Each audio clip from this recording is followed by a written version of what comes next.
El confinamiento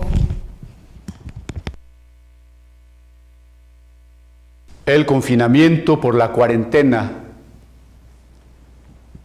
no solamente pretende prevenirnos en favor de la salud, pero también va a crear algunos problemas económicos y sobre todo los que quiero tratar el día de hoy, problemas psicológicos, problemas de depresión, de irritabilidad, de frustración, y es muy importante saber qué puede pasar en nuestra mente, en nuestro estado de ánimo, y qué dice la Biblia y qué tiene el Espíritu Santo para nosotros a fin de poder enfrentar las situaciones que pueden durar no sabemos cuánto. El gobierno mexicano, en este caso, está esperando al 30 de abril para tomar una nueva decisión. Pero quizá como en otros países, la duración de la enfermedad contagiosa puede ser de varios meses, así que podríamos estar en casa 1 mes, 2 meses, 3 meses, no lo sabemos. Por eso es muy importante todo lo que el día de hoy vamos a compartir. Por lo pronto, mire, leímos en Lucas capítulo 10, y en el versículo 18, cuando Jesús le comenta a sus discípulos y les dijo: yo veía a Satanás caer del cielo como un rayo. Satanás ha caído como un rayo, significa que ha sido vencido por el amor de Dios, por el perdón de Dios que nos ha ofrecido, y porque al final no triunfará la nada, la muerte, ni el mal, sino lo que triunfará es el reino de Dios, es decir, la vida, la resurrección, el amor. Pero este Satanás, que se sabe caído, que sabe que su fin está cercano, no está quieto, está luchando intensamente porque sabe que le queda poco tiempo. Y el diablo cambia de estrategias conforme él necesita, con tal de que usted sea engañado. Si el diablo intentaba engañarlo por este lado y usted empieza a percibirlo, entonces él lo empuja del otro lado y ahora lo engaña por el otro lado. A esta luz acerca de las estrategias del diablo le llamó el gran teólogo y filósofo cristiano francés suizo Denis Diderot las máscaras del diablo, las 1000 máscaras del diablo. Y con esto lo que quiero decir es que si antes el diablo le invitaba a salir a las fiestas, al desorden, a los bares, a las borracheras, a andar vagando por la calle, a juntarse con la pandilla, etc., ahora que usted tiene que estar encerrado, el diablo no se va a quedar cruzado de brazos y va a decir: bueno, ya no puedo tentarlos, ahora todos están en su casa y se están portando muy bien. Por supuesto que no. Ahora la estrategia del diablo va a empezar a cambiar. Y ahora él va a empezar a empujarnos hacia otras cosas.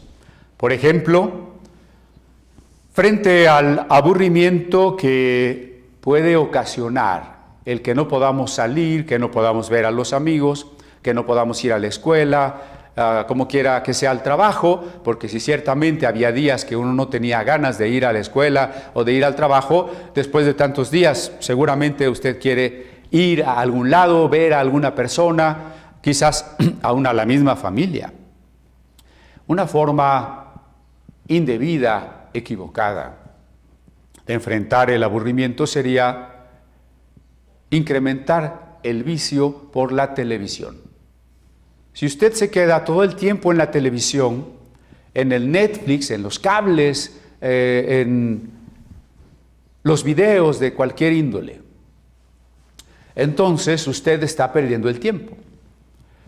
Usted está siendo atado por un vicio. Usted también puede ser atrapado por los juegos virtuales, especialmente los jóvenes, los niños, que piensan que no tienen que hacer. Y entonces se la pueden pasar con esos jueguitos que están de moda desde hace muchos años. En sus últimas versiones parecen más apasionantes, pero nunca dejan de ser enajenantes. Estos juegos nunca dejan de hacer que la persona finalmente se acabe aislando. La televisión, los juegos, la misma computadora, la internet, usados indebidamente, no solo nos van a alimentar de una serie de ideas equivocadas y de valores invertidos, sino que además nos van a aislar de la familia. Estaba pensando cómo desde las películas para niños, lo que se ofrece allí a través del triunfo de los malos, de la belleza de las brujas, de los poderes mágicos de los héroes, de la violencia explícita aún en películas para niños, está haciendo que ellos inviertan los valores desde lo más profundo de su corazón y que no puedan distinguir la realidad de la ficción, que no puedan distinguir éticamente hablando lo que es verdaderamente un valor universal y lo que se les está proponiendo allí. Bueno, también para los jóvenes, a través de los videos y de los videoclips musicales, a través de otro tipo de películas, no se diga para los adultos, se nos está bombardeando y dando a nuestra alma un tipo de alimento anímico, espiritual, que podríamos llamar chatarra, y que no nos va a beneficiar. Y que de aquí a 2 semanas, 3 semanas, 2 meses que estemos en el confinamiento, nos va a hacer muchísimo daño. Nos va a hacer caer en algunas cosas que voy a mencionar a continuación. Otra posibilidad que puede provocar el aburrimiento, y en eso ya tiene algunas décadas que escribió el sociólogo Desmond Morris, acerca del zoológico humano, del mono desnudo. El hombre en confinamiento empieza a tener unas conductas que no son naturales, ni siquiera en los animales. Entre ellas podríamos hablar, en el caso de un encierro, la recurrencia o la intensificación a la pornografía o a cualquier otra cosa que nos distraiga, que nos cree una gratificación. Y ahí entran los otros tipos de vicios. Tal vez usted diga, bueno, pues, ¿por qué no tomarnos unas copitas, unas cervezas, unos tequilas para pasar el tiempo, estar menos aburridos y a lo mejor hasta matar algún coronavirus de la garganta? O algún otro tipo de vicio. Quien esté habituado a ciertas drogas, pues necesitará mayor incremento de la droga para esa sensación de gratificación en medio del aislamiento, en medio de la frustración de no poder hacer tantas cosas. Hay un sinfín de actividades que podrían ser negativas, indisciplinadas y hacernos caer en una no solo pérdida de tiempo para estos días que estaremos encerrados, no solo estaríamos perdiendo el tiempo, sino aún más, estaríamos dañando nuestra alma, estaríamos dejando que las estrategias del enemigo nos dominen y nos aplasten cada vez más. Y cuando se termine todo esto, si somos de aquellos que podamos estar con salud al final de todas estas cosas, no estaremos mejor espiritualmente, estaremos peor. Y saldremos solamente a sufrir las consecuencias de habernos llenado de veneno físico, mental, espiritual. Es muy importante por eso que ahora usted ponga mucho cuidado. Cuando estudiamos el capítulo 8 de Lucas, vimos que Jesús iba en una barca con sus discípulos y mientras Jesús se durmió, se inició una tempestad. Esto que estamos viviendo hoy, la pandemia, por definición mundial, la crisis o las crisis que está provocando en distintas regiones y países del mundo, en sociedades, en ciudades, en familias, en personas, es ni más ni menos que una tempestad. Aquella tempestad simbolizada en el relato de Lucas 8 es precisamente un tipo de todas las situaciones que nosotros tenemos que pasar, que amenazan nuestra vida, nuestra seguridad, nuestra integridad, y que amenazan, por supuesto, con destruirnos a nosotros y las consecuencias igualmente tristes y destructivas para los que están cerca de nosotros. Lo primero que debemos recordar de allá de Lucas 8 es que Jesús no les evitó a sus discípulos la tempestad.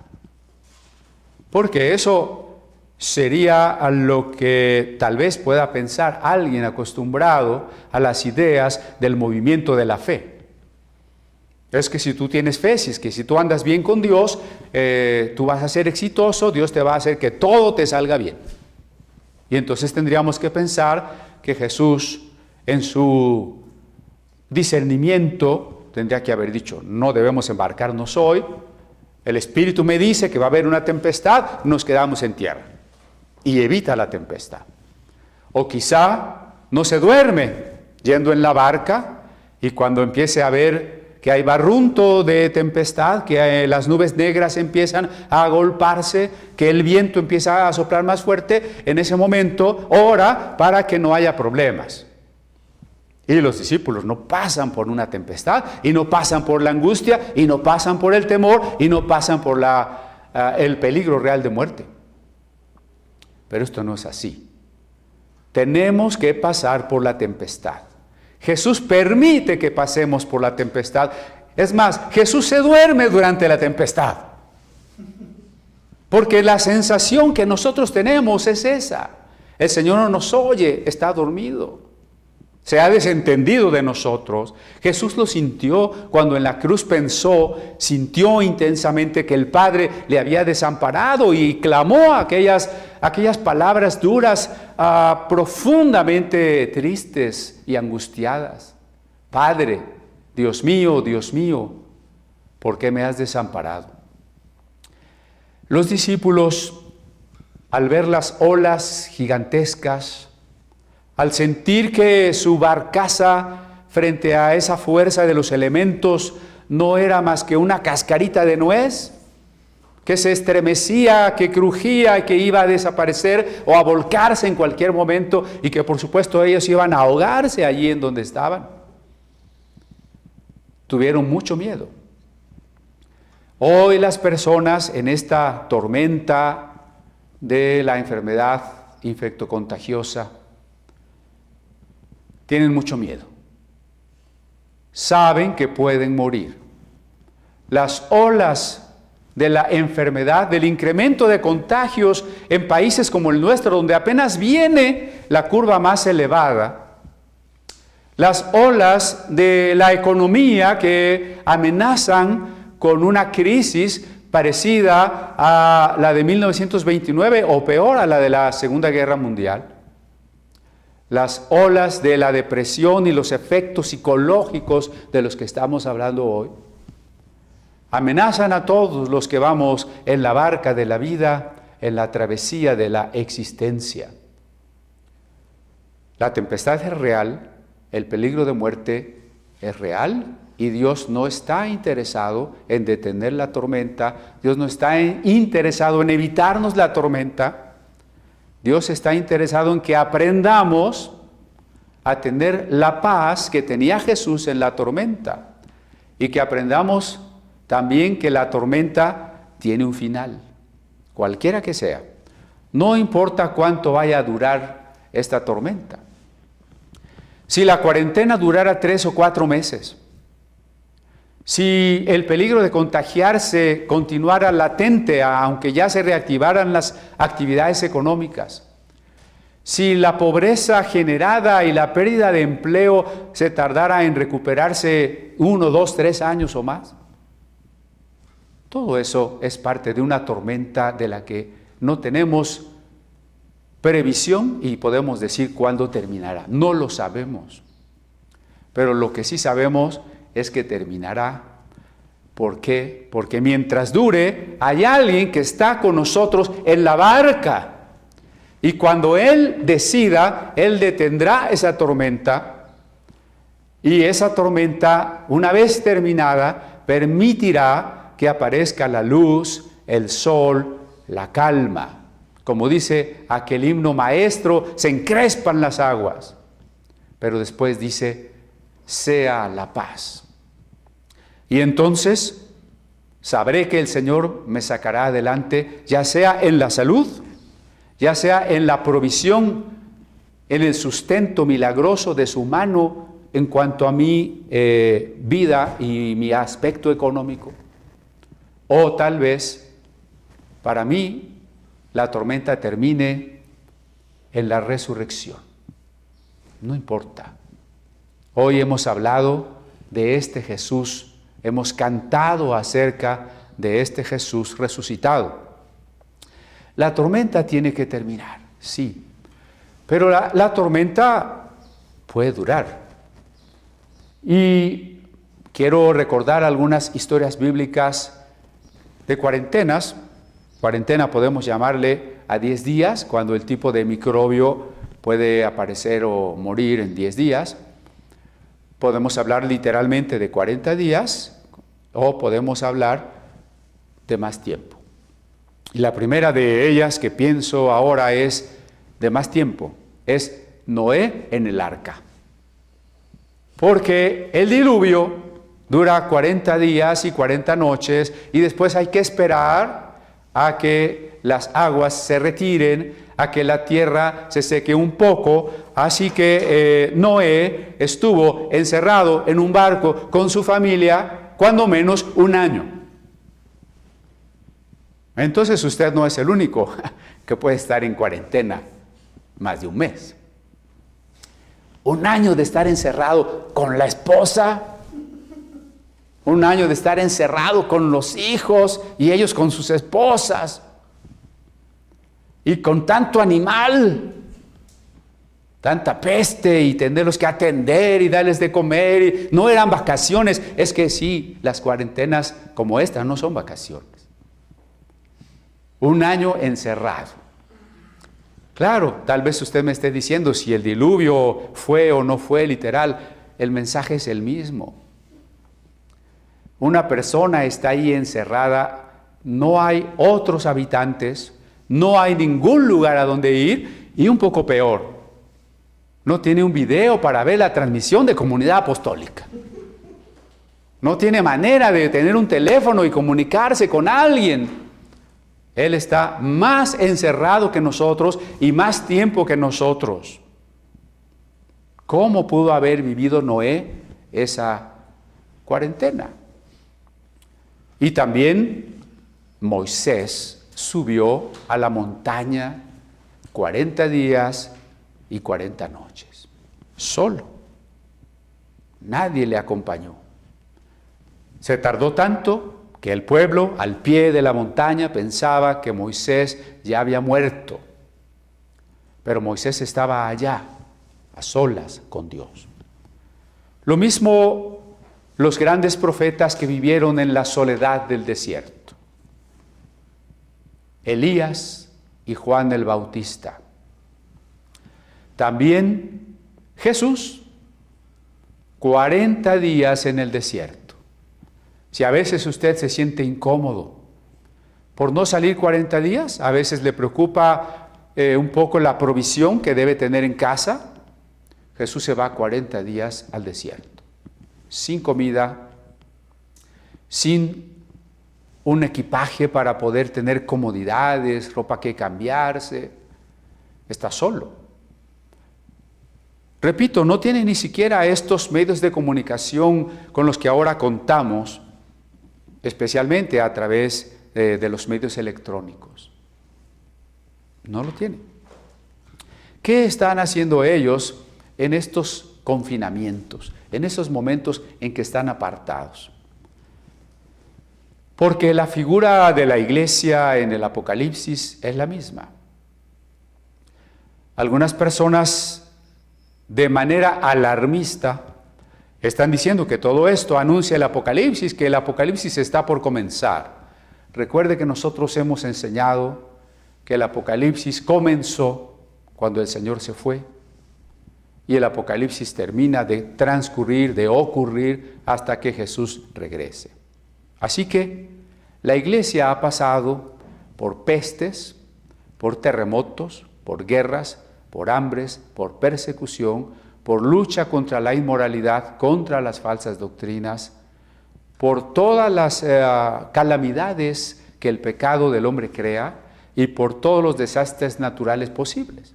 La iglesia durante 20 siglos ha vivido esa tribulación. Y la figura que el Apocalipsis nos muestra es una mujer vestida del sol y luego un dragón de 7 cabezas. El dragón persigue a la mujer y la mujer se va al desierto donde la sustentan 42 meses. Esto nos está haciendo alusión al pasado y al futuro, porque el Apocalipsis es siempre una filosofía de la historia que busca el sentido del pasado y la esperanza y la certeza del futuro. La mujer que huye al desierto es Israel que sale de Egipto perseguido por el dragón, donde es sustentado precisamente por 40 años de vagar, de andar en la incomodidad, en la sequedad, en el polvo, en una vida nómada, donde la incomodidad de estarse cambiando de lugar, de no poder tener una propiedad. Esos 42 meses, esos 3 años y medio, no son literales. Es el símbolo de un tiempo indefinido, es decir, no sabemos cuánto pueda durar, pero no es 7, es la mitad de 7. 42 meses es 3 y medio, 3 años y medio, la mitad de 7. Lo que es la mitad de 7 me está diciendo que no es una totalidad, sino una indefinición, que puede extenderse mucho, pero que no es lo definitivo, porque lo definitivo es otra cosa, en qué finalmente ha de terminar todo. En el pasado, esta mujer en el desierto representa al pueblo de Dios que vivió en el desierto. Pero en el futuro, esta mujer que tiene que refugiarse en el desierto es la iglesia, viviendo en este mundo, en este desierto, sufriendo la tribulación y el dragón queriendo destruirla. El tiempo desde que Jesús se fue hasta que Jesús regrese está simbolizado en Apocalipsis por 42 meses. Cuando Jesús regrese, entonces el tiempo se habrá cumplido y estaremos hablando efectivamente ya de un ciclo cerrado. Bien, entonces Noé, Moisés, Elías, Juan el Bautista, Jesús, la iglesia han tenido que pasar por los momentos de encierro, de dificultad. Los discípulos han tenido que pasar por la angustiosa tempestad. Y en todos esos casos, el peligro real de morir. La realidad que es sufrimiento, dolor y problemas. Frente a esto y de cómo vivimos este confinamiento, vamos a tener diferentes resultados. Por ejemplo, uno de los principales efectos de estar encerrados es el miedo.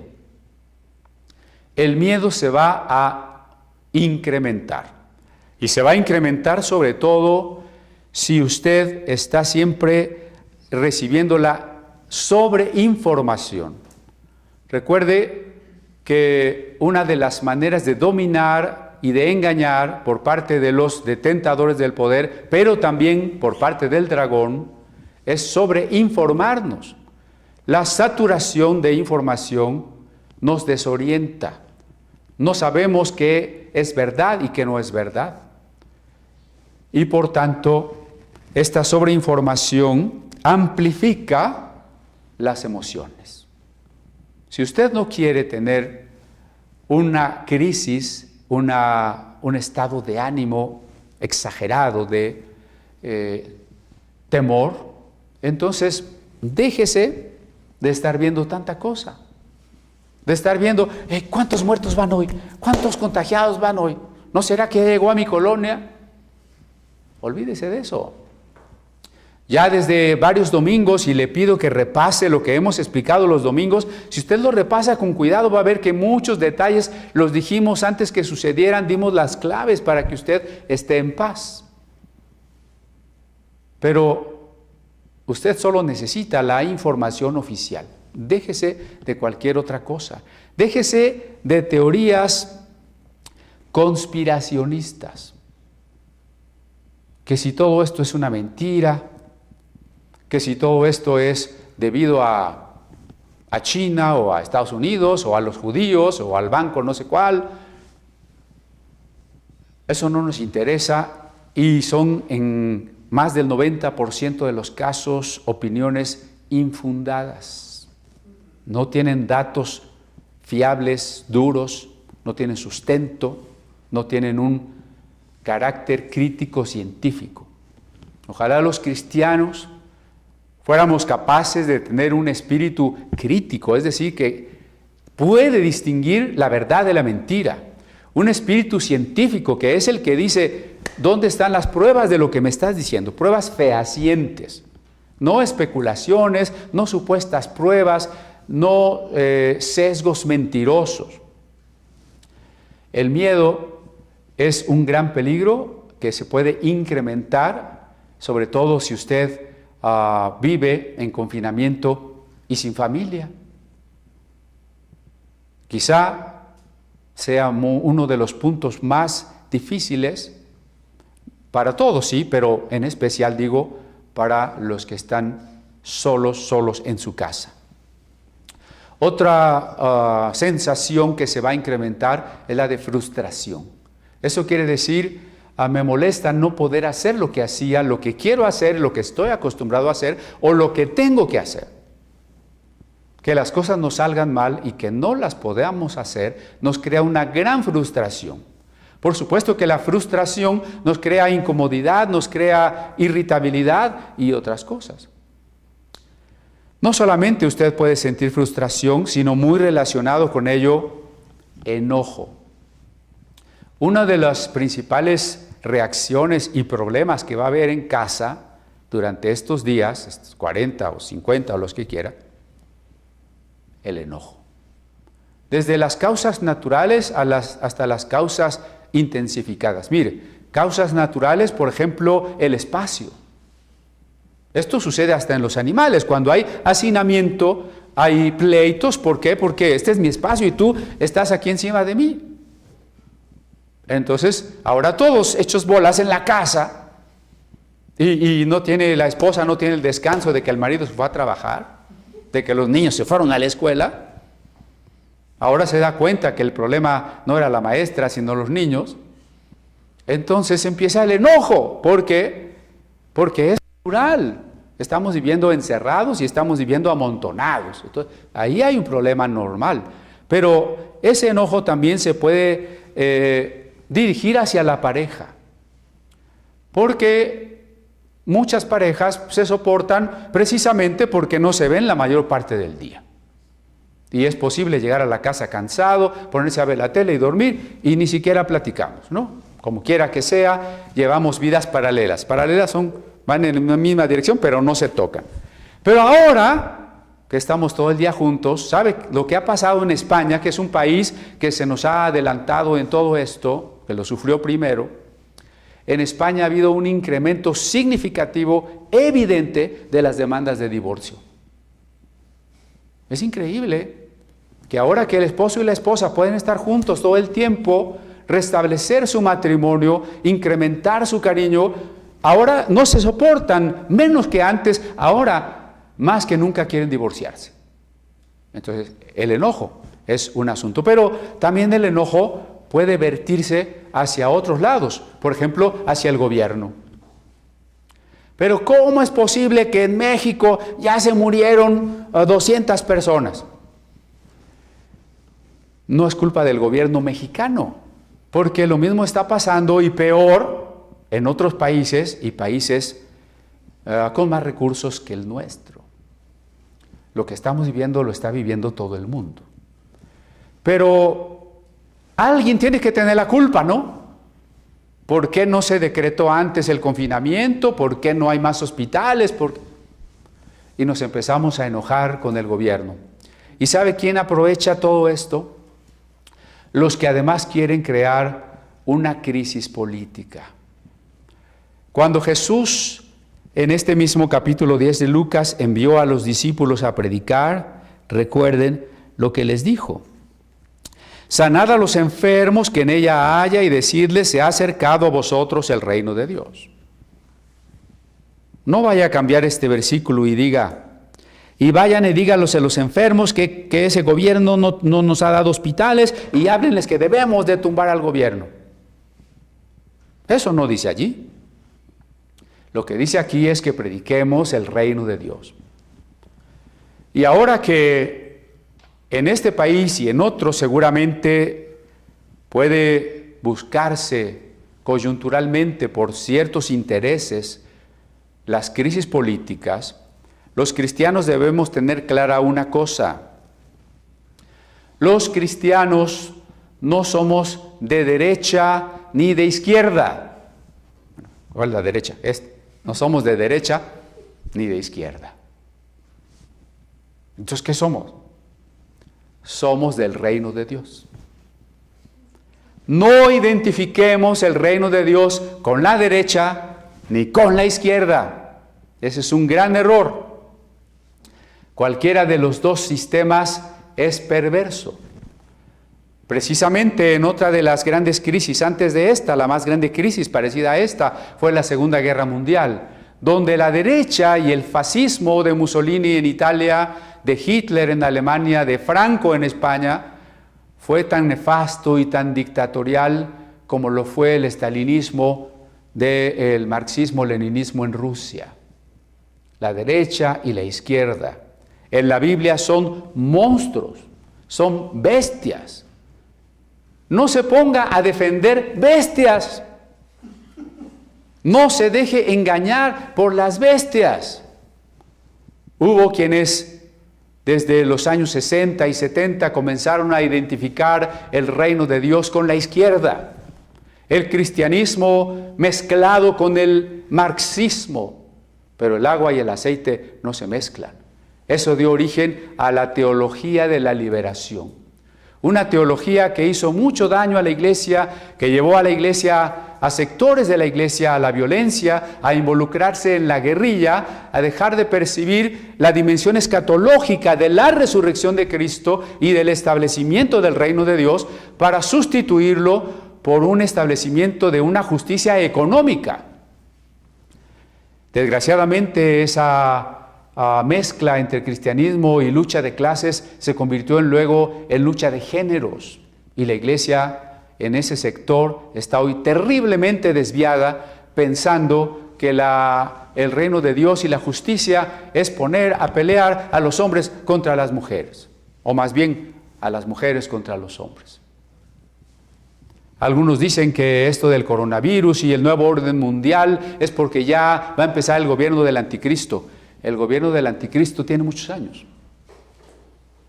Las mentiras, la falsedad, la idolatría, la injusticia, la opresión, la corrupción, tienen mucho tiempo.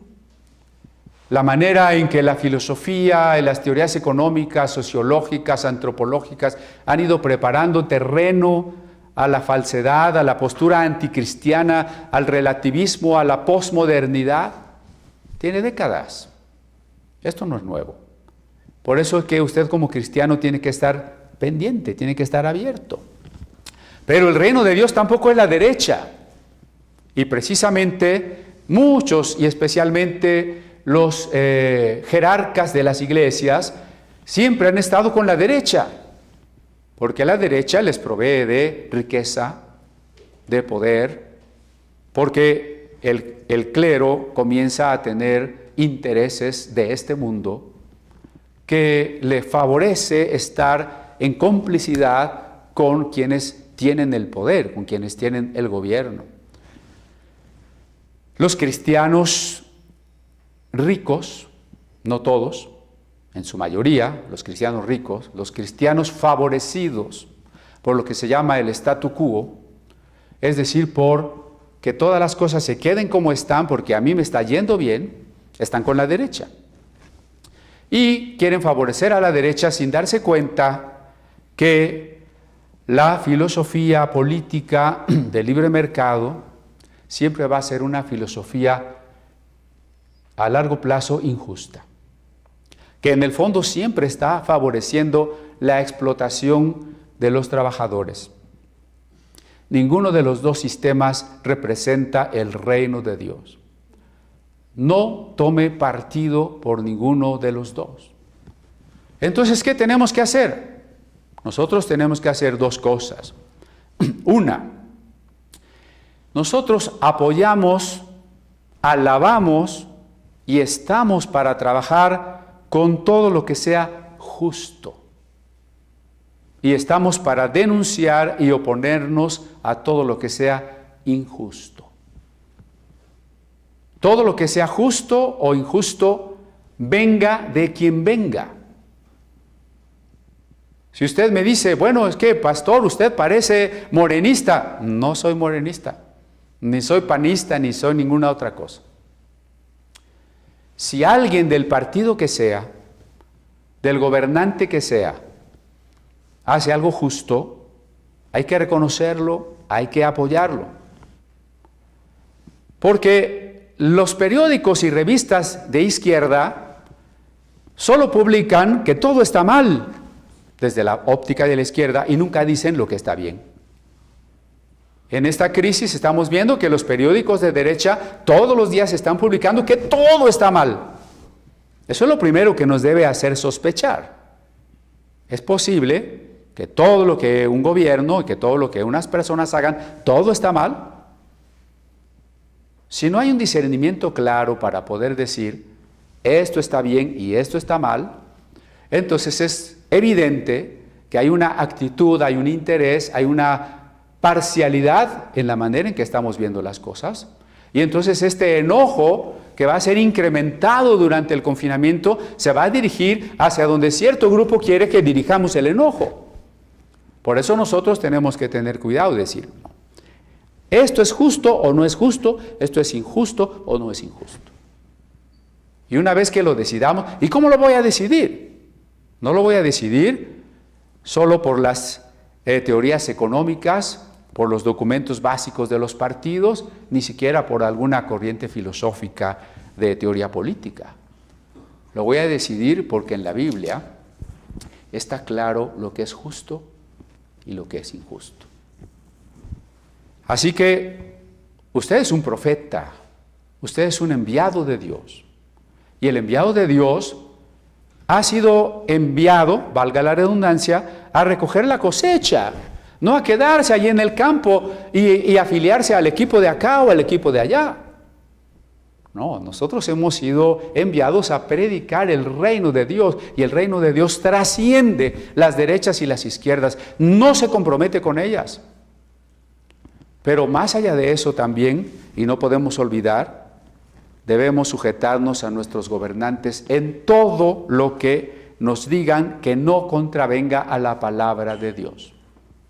Mientras un gobernante no le diga asesina, mientras un gobernante no le diga roba, mientras un gobernante no le pida cualquier tipo de pecado, usted y yo estamos obligados a reconocer que la autoridad es un principio que viene de Dios. Romanos capítulo 13. Toda autoridad, no la persona X, fulano o sutano perengano, sino el principio de autoridad para que la sociedad pueda estar en armonía, pueda estar en paz, y sobre todo para que la sociedad solo en unidad pueda pasar una crisis. Una sociedad partida, escindida, en guerra civil, no va a poder superar una crisis. Y los culpables de eso serán todos los que están usando la crisis para crear más temor, enojo y hacer que la frustración se encamine por donde no estamos hablando del reino de Dios. Solo podemos hablar del reino de Dios. También vamos a ver que otro problema que puede sucedernos en el confinamiento es la desorganización. Dije hace rato, no estamos de vacaciones. Pues como no vamos a la escuela, no vamos a trabajar, Nos paramos a las 12 del día, nos dormimos a las 2 de la mañana, la pasamos viendo la televisión, comiendo papitas, churrumais, refrescos.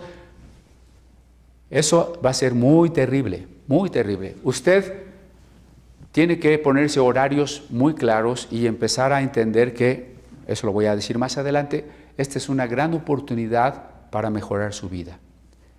Ya he hablado del aburrimiento y también pues de la tristeza y de la soledad. Hay personas que frente a tanto silencio, tanta falta de bullicio, de compañía, de visitas, de la imposibilidad de salir a la calle, se van a poner muy tristes y se van a sentir más solos que nunca. ¿Qué tenemos que hacer? Mire, cuando pienso lo que tengo que compartir, una posibilidad es ponerse nervioso porque hay una cámara, porque no sé cuántas personas van a ver, porque no sé lo que voy a decir. Otra posición es, voy a decir lo que está en la Biblia y punto. Me quito de problemas, ¿no? Por eso, fíjese de lo que hemos hablado, la tempestad. Hemos de pasar por la tempestad, como todos los ejemplos que ya dijimos. Las intenciones del diablo en sus últimos tiempos para destruirlo todo, para arrastrarse con él a los que pueda, como lo dice también Apocalipsis, y con su cola al caer, al ser arrojado, se arrastró a la tercera parte de las estrellas. Cuidado con ser arrastrado con la cola del dragón. He dicho también conforme a la Biblia que hemos sido enviados a predicar el reino de Dios y no otra cosa.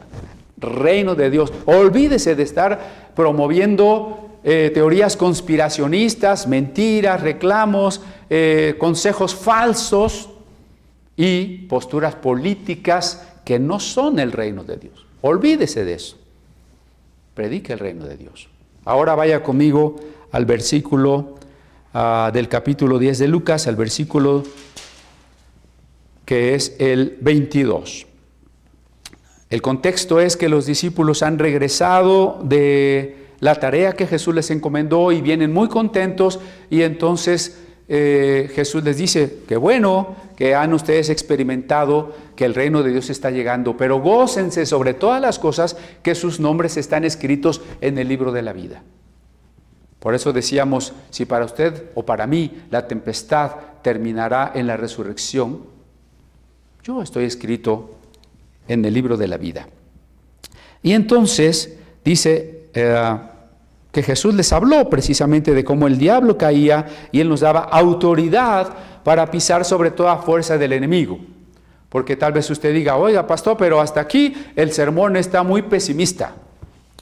Sí, pero ahora estamos diciendo que usted tiene autoridad para pisar sobre todas estas fuerzas del enemigo. Y el verso 21, voy a leer desde el 21 mejor. En aquella misma hora Jesús se regocijó en el Espíritu.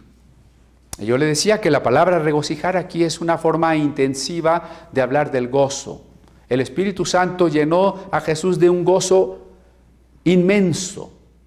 ¿Qué hizo Jesús en aquella hora? ¿Cómo se manifiesta un gozo tan maravilloso? Pues tal vez gritamos, aplaudimos, alzamos las manos, brincamos. No sé qué hizo Jesús, pero fue evidente que Jesús se regocijó. Y en ese regocijo Jesús dice unas palabras maravillosas, que es el verso 22. Todas las cosas me fueron entregadas por mi Padre, y nadie conoce quién es el Hijo sino el Padre, ni quién es el Padre sino el Hijo, y aquel a quien el Hijo lo quiera revelar. Este verso 22 es la solución para todos los riesgos del confinamiento. ¿Cómo? Claro, porque aquí dice que solo el Hijo conoce al Padre y solo el Padre conoce al Hijo. ¿Sabe usted qué quiere decir eso? Amor, comunión, intimidad. Conocer en la Biblia no es todavía el conocer racionalista del siglo XVII, desde donde yo, sujeto, conozco al objeto a la distancia. El conocer en la Biblia es compenetrarse, es hacerse uno con el otro. Entonces el Padre conoce al Hijo y el Hijo conoce al Padre. Eso quiere decir, el Padre ama al Hijo, el Hijo ama al Padre. El Padre tiene su comunión con el Hijo tiene su comunión, su convivencia, su deleite, su plenitud en el Padre. El Hijo tiene su plenitud en el Padre tiene su contentamiento, su complacencia en el Hijo. Bueno, hasta ahí el Padre y el Hijo, pero ¿y yo? Y aquel a quien el Hijo lo quisiere revelar. Eso quiere decir que cuando Cristo me hace conocer al Padre, yo entro en el mismo tipo de relación. Ahora el Padre me conoce, me ama, tiene su complacencia en mí y yo puedo complacerme en Él.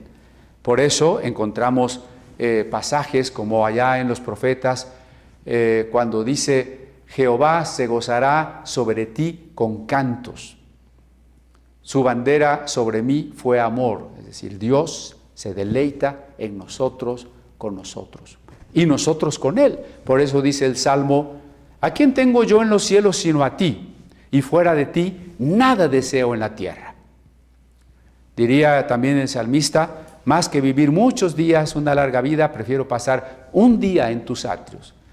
Esto lo que quiere decir es que cuando hemos conocido al Padre, y cuando por el Padre hemos conocido al Hijo, y cuando por el Hijo hemos conocido al Padre, estamos en una comunión tal, en un amor tal que se acrecienta cada día, que Él es nuestra plenitud y nuestro deleite.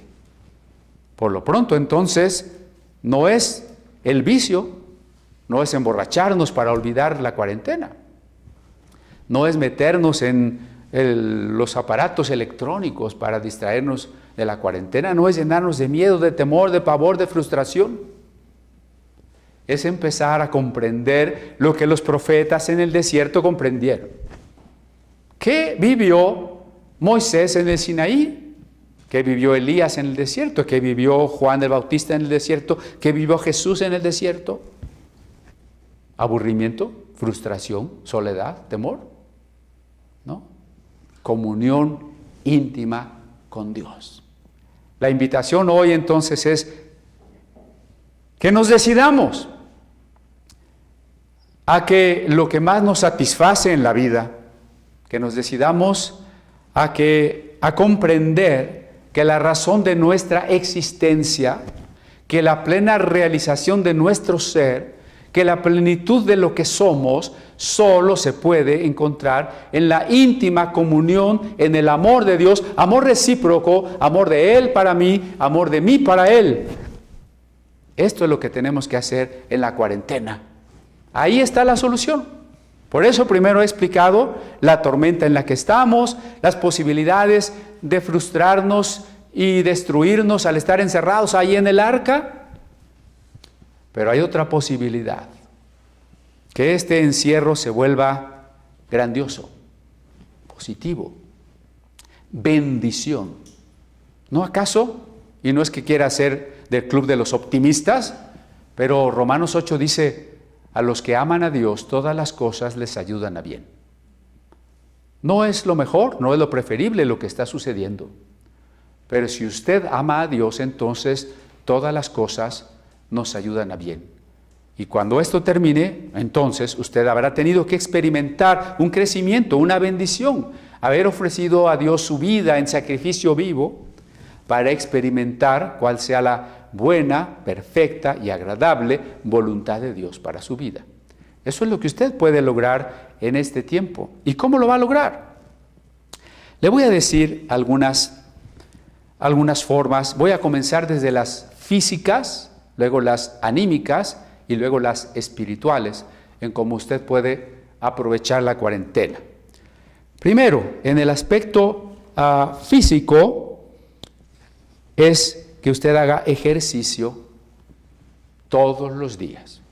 Usted tiene que hacer ejercicio, porque el ejercicio estimula ciertas sustancias de nuestro cuerpo que nos van a evitar inflamación, que van a fortalecer nuestro sistema inmunológico, que nos van a dar sensación de bienestar y, por supuesto, una mayor salud. Es un riesgo, ¿no? estamos en la casa, pues nos la pasamos sentados, acostados, haciendo nada, y entonces nuestro cuerpo se empieza a deteriorar. Es una ley biológica, órgano que trabaja, órgano que se hipertrofia, es decir, se fortalece, se hace más grande, órgano que no trabaja, órgano que se atrofia. Si usted no quiere atrofiarse, no quiere empezar a tener una inflamación subclínica, no quiere empezar a que su sistema inmunológico se empiece a bajar, usted tiene que hacer ejercicio. Ahí en su casa, en su cuarto, en donde esté, puede hacer cualquier tipo de ejercicio. Pero así, apártese un tiempo y haga un tiempo, empiece a disciplinarse poco a poco. Ahí ese sí es un tipo de información que usted puede buscar en las redes, entrenamiento, orientación, sobre cómo comenzar e ir incrementando el ejercicio en casa. Ese es un punto importantísimo. Si usted lo descuida, usted se va a poner mal de salud.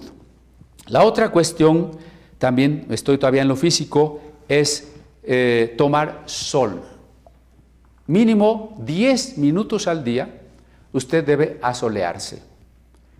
Tal vez usted vive en un departamento, tiene que ver la manera de subirse a la azotea, de ponerse en la ventana, yo no sé, pero usted necesita 10 minutos de sol con la menor ropa posible para poder fijar la vitamina D en su piel, en su cuerpo, en sus huesos y lo mismo, fortalecer el sistema inmunológico. Precisamente en el invierno y sobre todo en la parte más al norte de nuestro planeta, la influenza, por ejemplo, se difunde más cuando el sol no nos da, casi, porque pues apenas si sale en el día es muy corto, hay mucho frío y entonces la gente se enferma. No solo se enferma, sino también se deprime cuando en ciertos lugares la noche es tan larga. Para los que viven el invierno en latitudes muy al norte, que todo está lleno de nieve, no se puede salir de la casa, es algo parecido a esto, y todo está oscuro. Por eso, entre otras cosas, la necesidad psicológica de la Navidad, es decir, de que las noches más largas del año estén llenas de foquitos, de colores vivos, de canciones alegres, porque tiene un efecto. Entonces usted necesita hacer ejercicio, usted necesita asolearse, usted necesita comer bien. Hace rato aludía yo a no comer chatarra.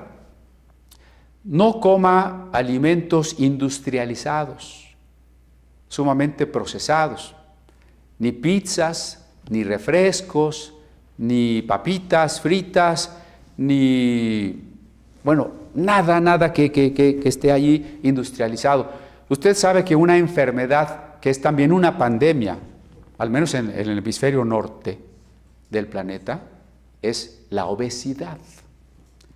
Y la obesidad es una de las enfermedades que acompañarían o acompañando a una infección como el coronavirus, sí nos puede crear más problemas. Entonces, no coma lo que no debe, mucho menos ahora. Y es que hay personas que cuando se sienten deprimidas, encerradas, pues se satisfacen comiendo más y comiendo pues lo que les gusta. Pero no me importa si engordo, yo estoy triste, yo me voy a echar mis chocolates, me voy a echar mi refresquito y mis palomitas y acarameladas, ¿no? No, este es un tiempo para comer bien. Porque además, si usted como yo pertenecemos a grupos más vulnerables, tercera edad, diabetes, obesos, hipertensos, personas con enfermedades autoinmunes, eso no quiere decir que si nos infectamos ya estamos sentenciados a muerte, no. Aún siendo un grupo vulnerable, el infectarnos, morir o no morir o restablecernos, depende de cómo está nuestro sistema inmunológico, de cómo estamos denutridos o malnutridos. Y eso pues depende de cómo estamos comiendo. Así que más que nunca, ahí también les recomiendo que se ponga a investigar cuáles son las mejores maneras de comer, pero información seria. Olvídese de esas patrañas de que la dieta de las proteínas, la dieta de la luna, las dietas de los jugos, las dietas de no sé qué. Todo eso de las herbolarias y dietas mafufas, olvídelo, hermano. O sea, le insisto, el cristiano debería tener un espíritu crítico, científico. A mí me entristece mucho cuando yo estoy suponiendo que los cristianos no nos dejamos engañar por ese tipo de cosas y de repente llega un hermano o una hermana y dice, pastor, mire, aquí le traigo a vender estas gotitas que le van a quitar hasta el cáncer. Yo digo, ay, este hermano, se ve que no lee su Biblia. Oiga, pero la Biblia no habla de esas gotitas. No, pero leer la Biblia y pensarla nos da un espíritu crítico para no caer en supersticiones, engaños, ignorancias. Entonces, bueno, investigue usted cómo tiene que comer bien, pero tiene que comer bien. No solamente proteínas, mucho menos solamente carbohidratos. Usted tiene que tener sus micronutrientes, minerales, vitaminas y sus macronutrientes en la proporción adecuada, los lípidos, los almidones y las proteínas, ¿no? Usted necesita mantener la higiene, no solo por cuestiones del coronavirus, sino porque la higiene nos va a permitir sentirnos mejor y estar más protegidos. Imagínese que porque estoy en casa, pues me la voy a pasar en la pijama, pues no vamos a ir a ningún lado, ya me desperté, me quedo con la pijama, me duermo con la misma pijama, 3 días, no tengo ganas ni de bañarme. Entonces, ¿sabe lo que puede pasar? Imagínese que por no lavarse bien las manos, por no limpiar su casa, por no airear su casa, entonces usted tiene una enfermedad estomacal, una infección, y luego se infecta de coronavirus. Entonces su cuerpo va a tener que atacar 2 infecciones al mismo tiempo. Y entonces sí, usted tiene menos probabilidades, ¿no? Entonces tenemos que ser muy cuidadosos con nuestra higiene en este tiempo. Y tomar mucha agua. Tenemos que estar hidratados. Recuerde que una de las, diría yo, ahorita más bien, la única medicina contra el coronavirus es nuestro sistema inmunológico, nuestro sistema linfático. Es el único. No hay vacuna, no hay medicamentos, no hay nada. O lo combate su cuerpo, como ha combatido otras enfermedades a lo largo de la vida que usted ha tenido, o usted pierde la batalla. Así que aquí tenemos que fortalecer a nuestros linfocitos, a nuestros macrófagos, a nuestros glóbulos blancos, a todo nuestro sistema inmunológico. ¿Y cómo? Haciendo ejercicio, comiendo bien, tomando el sol, hidratándonos, tomando de 2,5 a 3,5 litros de agua por día. No refresco, no solamente café, mucho menos café y Coca-Cola que nos deshidratan, bebidas alcohólicas, no. Hoy me he ido por una parte más terrenal, si usted quiere, ¿no? Pero estamos viendo cómo vamos a pasar este tiempo. Psicológicamente, vamos a pasar al nivel psicológico. Algunas de estas cosas, como ser disciplinados en nuestro encierro, hacer nuestro ejercicio, tomar el sol, ya van a influir psicológicamente. La otra cuestión ya la dije, no se sature de información. No acepte tonteras, no se deje llenar la cabeza de tanta basura. ¿Por qué? Porque si usted no hace estas cosas que le digo, como el ejercicio y demás, y si por otro lado además usted está incrementando el miedo, la desinformación, la angustia, entonces usted empieza a aumentar su nivel de estrés. El nivel de estrés nos va a hacer una producción excesiva, por ejemplo, de cortisol, que nos va a provocar unas inflamaciones y un impedimento al correcto funcionamiento de nuestro sistema inmunológico. Y entonces cuando llegue la enfermedad usted está pero por los suelos. Por eso yo les comenté hace 2 o 3 domingos, el miedo es lo primero que le va a bajar las defensas. ¿Usted está preocupado? ¿Usted quisiera no infectarse? Bueno, olvídese de la ansiedad, del estrés, de la angustia y del temor. ¿Y cómo se puede hacer eso? Bueno, estamos todavía en la parte física, ya dimos algunos tips. Ahora en la parte psicológica, ya estoy diciendo no acepte la sobreinformación, no se estrese, tiene que verdaderamente descansar, porque que esté usted en su casa no quiere decir que está descansando. A lo mejor se está desvelando, a lo mejor todo el tiempo está preocupado, como digo, todo el tiempo está viendo cosas que no debe y entonces no está descansando, está durmiendo a deshoras, está durmiendo poco, está en su casa, sí, apoltronado en un sillón mucho tiempo, sí, pero no está descansando. Necesita descansar. Y yo quisiera también invitarle para que en este tiempo de encierro usted se decida a aprender algo nuevo. Imagínese que al término del mes o de los 2 meses usted dice, en este encierro aprendí inglés, o aprendí a comer bien, o aprendí a lo que usted quiera. Pero especialmente aprender, y aquí voy pasando a la parte espiritual, aprender más de la palabra de Dios. Yo le he insistido y a distintos grupos les estoy enviando todos los días, excepto los días que mandamos el video del culto, les estoy mandando alguna música adecuada a la adoración para empezar a aprender, precisamente a educarnos estéticamente, a educar nuestro oído para que empecemos a superar la música fea, la música comercial.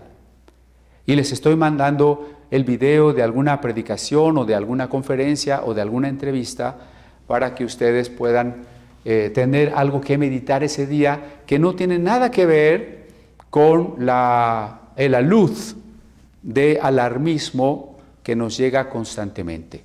Entonces le pido, aprenda. Usted puede estar en contacto con nosotros. Si usted dice, a mí no me han llegado los videos, escríbame, mándeme un mensaje y con todo gusto. En el Museo de la Biblia hemos dado cursos desde el año enero del 2003. Son 17 años, casi 17 años de cursos. Y muchos de ellos están grabados. Así que usted puede escribirnos o llamarnos y decir, pastor, yo quiero un curso de Génesis, quiero un curso de Apocalipsis, quiero un curso de los profetas de la Biblia, quiero un curso de la historia de la Biblia, quiero un curso de griego, quiero un curso de historia de la cristiandad, quiero un curso de filosofía, de lo que quiera.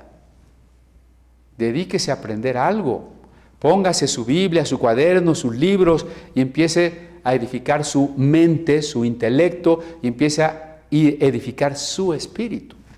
Y aquí estamos pasando, digo, de la parte psicológica a la parte espiritual.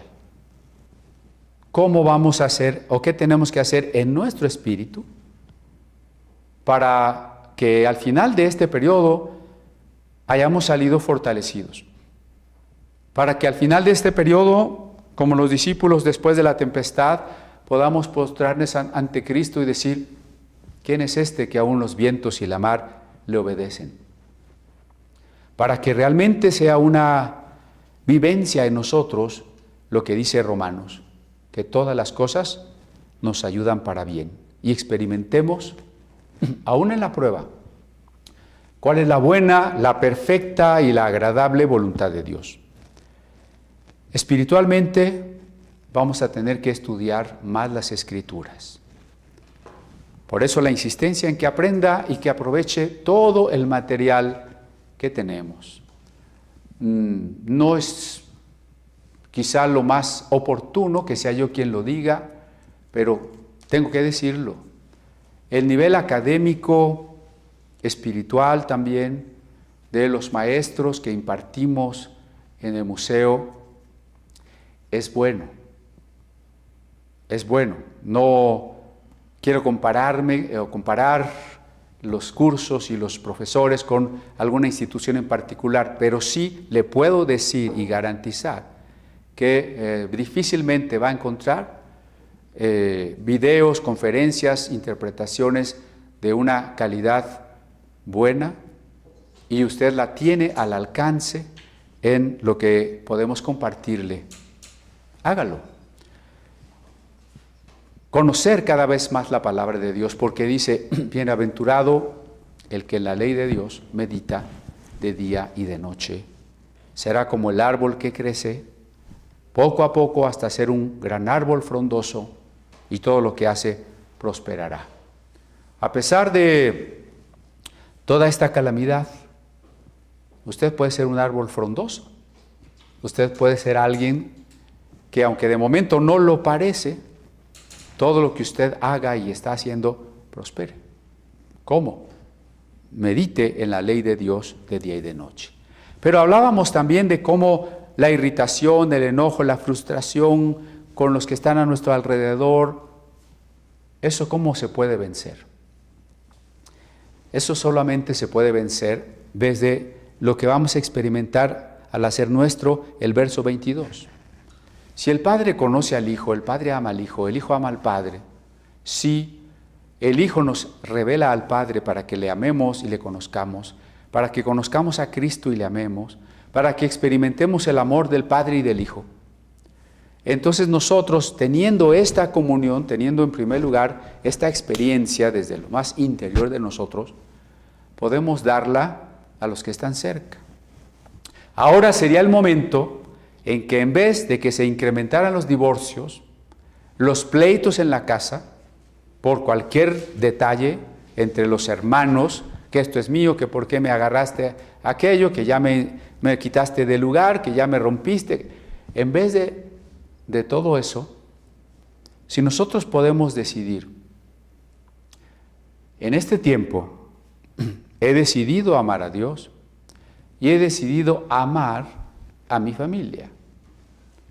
¿Y cuál es la manera de llevar a la realidad esa decisión? Acuérdense que el amor no es un sentimiento. El amor es una decisión. Yo lo decido, porque ya lo decidí. Ahora, ¿cómo se hace realidad y cómo se hace más grande cada día? Sirviendo, actuando. Por eso, el verso 25 dice, y aquí un intérprete de la ley se levantó y dijo para probarlo, Maestro, ¿haciendo qué cosa heredaré la vida eterna? Y él le dijo, ¿qué está escrito en la ley? ¿Cómo lees? Aquel respondiendo dijo, amarás al Señor tu Dios con todo tu corazón y con toda tu alma y con toda tu mente, y a tu prójimo, con todas tus fuerzas, con toda tu mente y a tu prójimo como a ti mismo. Bien, has respondido, haz esto y vivirás.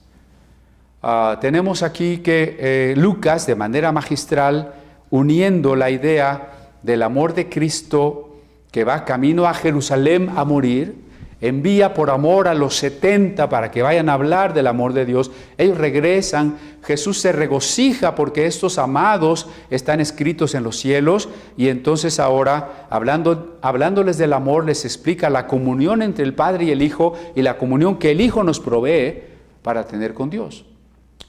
Y por eso el pensamiento continuado en esta misma idea es, ahora alguien pregunta, ¿qué haré para poseer la vida eterna? La pregunta del interlocutor es equivocada. No hay algo que yo pueda hacer para obtener la vida eterna. La vida eterna es un regalo de Dios. Pero Jesús, amorosamente, no le dice a este joven, estás equivocado, sino trata de evidenciarle que su pregunta tendría que responderle él mismo, dándose cuenta que no es algo que él pueda hacer.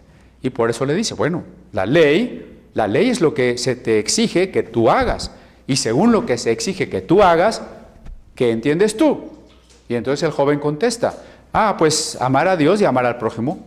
Pues muy bien, haz esto y vivirás. ¿Facilito? Sí, facilito de decir, pero imposible de hacer. ¿Cómo voy a amar a Dios con todas mis fuerzas si no lo he amado? Cuando decimos que el pecado es la ausencia del amor, cuando decimos que el pecado es habernos independizado de Dios, hay mucha gente que dice, yo no soy pecador, yo creo en Dios. Sí, pero Dios no es el centro de nuestra existencia. Si Cristo no es el Señor de nuestra vida, estamos separados de Dios. Se dice muy fácil, ama a Dios con todo tu ser. Es imposible hacerlo. Ama a tu prójimo como a ti mismo. También se dice muy fácil. Es imposible hacerlo. ¿Cómo puede ser entonces posible? Nosotros amamos a Dios porque Él nos amó primero.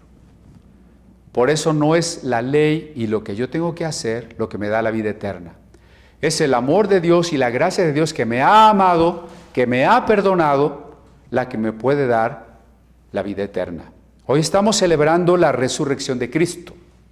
Sé que me estoy extendiendo un poquito. Téngame tantita paciencia, al fin que después puede repasar el video. Tiene toda la semana para verlo por pedacitos. Hoy estamos celebrando que Cristo ha resucitado. Y cuando dice que la comunión del Padre es con el Hijo y la comunión del Hijo es con nosotros, estamos hablando de la comunión de un Cristo vivo. Sin la resurrección de Cristo, de nada serviría leer que calmó la tempestad, que alimentó a los 5,000 que estaban en crisis económica. De nada serviría leer que liberó a un endemoniado, porque ese Cristo ya habría muerto y no estaría con nosotros para confiar en Él. Nuestra confianza es posible porque estamos proclamando, experimentando que Cristo está vivo, que Cristo ha resucitado. Por eso, el amor de Dios que nos capacita para amar es posible. Porque el amor de Dios se ha dado a la humanidad en Cristo. Y Cristo está vivo. Y Cristo está en comunión con nosotros. Entonces la pregunta no es ¿qué haré para poseer la vida eterna? Porque la respuesta sería, como dijo Jesús, cumple la ley. Y eso no se puede. La pregunta debería ser, Señor, ¿cómo puedo experimentar tu amor? ¿Cómo puedo amarte con todo mi ser? Y la respuesta es, entrégate. Decídelo. ¿Por qué? Porque Dios ya te amó. Dios ya te aceptó. Dios ya te perdonó. Y entonces a este hombre no le queda claro todavía. Por eso el verso 29 dice, pero él queriendo justificarse a sí mismo, o sea, no quería pasar por ignorante, dijo, ay sí, pues la respuesta era tan obvia que ya me puso en vergüenza. Bueno, sí, pero es que mi duda es, ¿y quién es mi prójimo? Y por eso ya hemos hablado también de la oración, entre otros temas. Y yo les he dicho, no ore por los niños de Timbuktu, porque usted nunca va a ir a Timbuktu ni los conoce.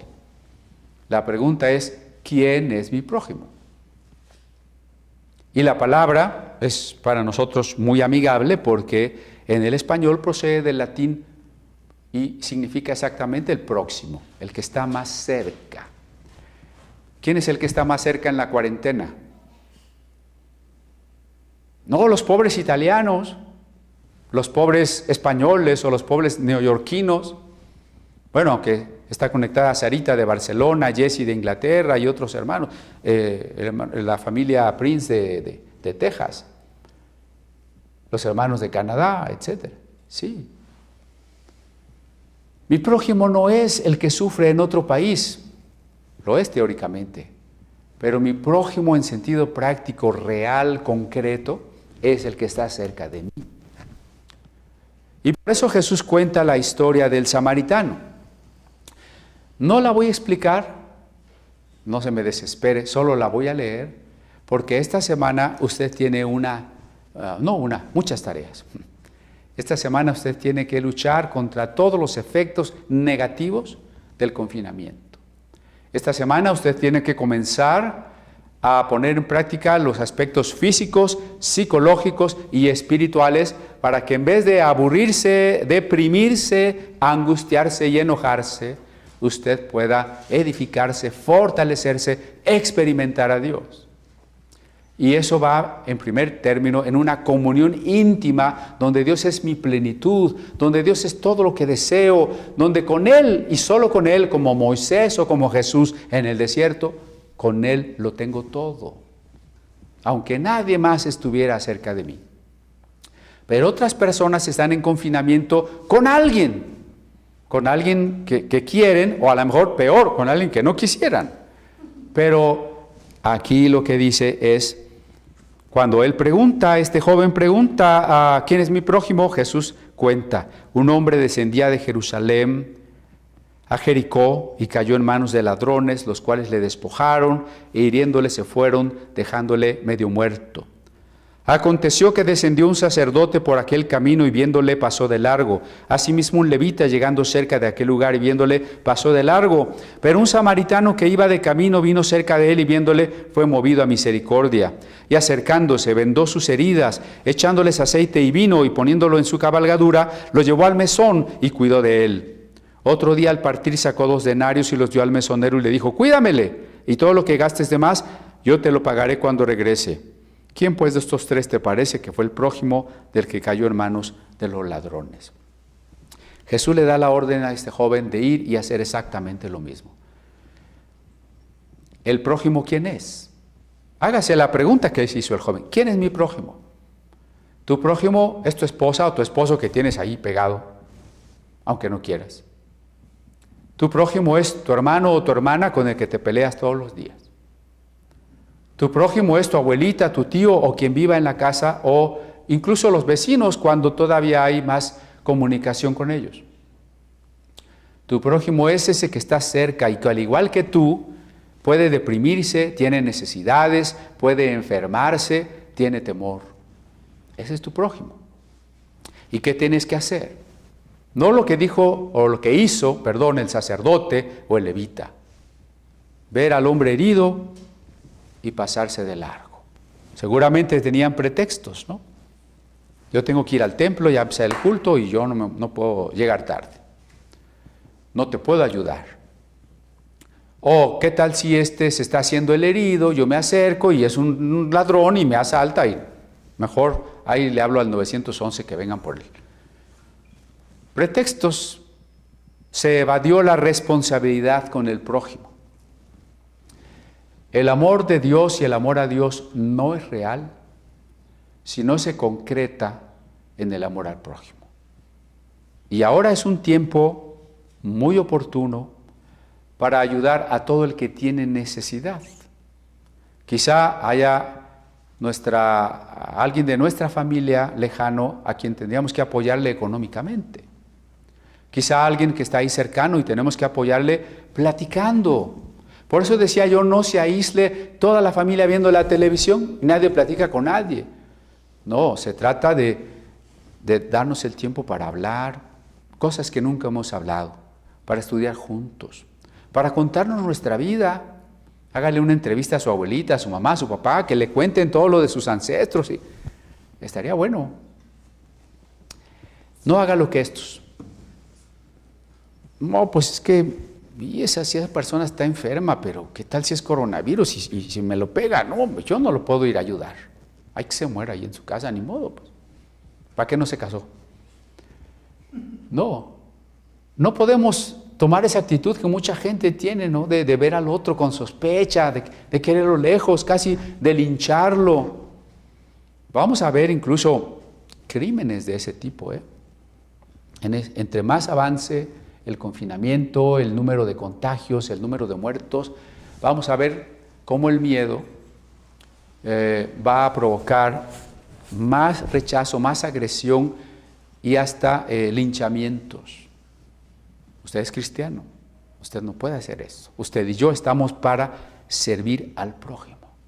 ¿Y qué hizo este samaritano, que a los ojos del judío, el levita, era un despreciable? ¿Qué hizo este despreciable? Se ocupó del herido hasta que le ayudó y le acompañó hasta resolver su problema. Entonces, ¿qué tenemos que hacer ahora con los que están ahí cerca de nosotros? Amarles y servirles. El amor es una decisión. Y esa decisión se concreta haciendo cosas como este samaritano. ¿Qué necesitas? Necesitas que te levante, que cure tus heridas, que te suba en mi caballo, que te lleve a un mesón, que deje un dinero para que te den de comer. Lo que necesites. Esta es la manera en que debemos comportarnos ahora. El mundo, con esto cierro, se va a comportar provocando más crisis, aprovechándose en todo lo que pueda de la crisis, sufriendo el miedo, la angustia, el enojo, la agresión, descuidando su cuerpo, incrementando los vicios, cayendo en todas las redes del enemigo. ¿Cómo puede pasar este tiempo el cristiano? Lo puede pasar como Moisés y como Cristo en el desierto, meditando la palabra de Dios, creciendo, aprendiendo, cuidándose. Pero, como en muchos de los casos la vamos a pasar con alguien más, esta es la oportunidad de ser el buen samaritano. Hoy le invito, sea usted, por favor, el buen samaritano. Decídase a amar, es una decisión. Amo a mis hijos, amo a mis padres, amo a mis hermanos, amo a mi pareja. Decídase. Y empiece a ponerlo en práctica. Ayudando, sirviendo. Ahora hay muchísimo más oportunidad de servir. Ahora hay oportunidad de ayudar a lavar la ropa, de ayudar a lavar los trastes, de barrer, de sacudir, de darle una limpieza general a la casa, de ayudar a hacer la comida, de ayudar a poner la mesa, de pasarte las cosas, de platicar juntos, de hacerte sentir mejor, de ver qué problemas tienes, de escucharte, de orar juntos, de compartirte la palabra. Ahora estamos frente a la oportunidad de servir. Terminemos entonces releyendo: todas las cosas me fueron entregadas por mi Padre. Nadie conoce quién es el Hijo sino el Padre, ni quién es el Padre sino el Hijo y aquel a quien el Hijo lo quiere revelar. La comunión nuestra con Dios, la intimidad nuestra con Dios, es la clave. Y esa se proyecta precisamente en la pregunta de Jesús, del verso 36. ¿Quién pues de estos tres te parece que fue el prójimo del que cayó en manos de los ladrones? Esa es la pregunta de Jesús. ¿Quién es el prójimo de aquel que ha caído bajo la infección, o bajo el miedo, o bajo el confinamiento, o bajo las necesidades económicas? ¿Quién es el verdadero cercano? ¿Quién es el prójimo? Que usted y yo podamos contestar. Yo, Señor, yo soy el prójimo. Amén.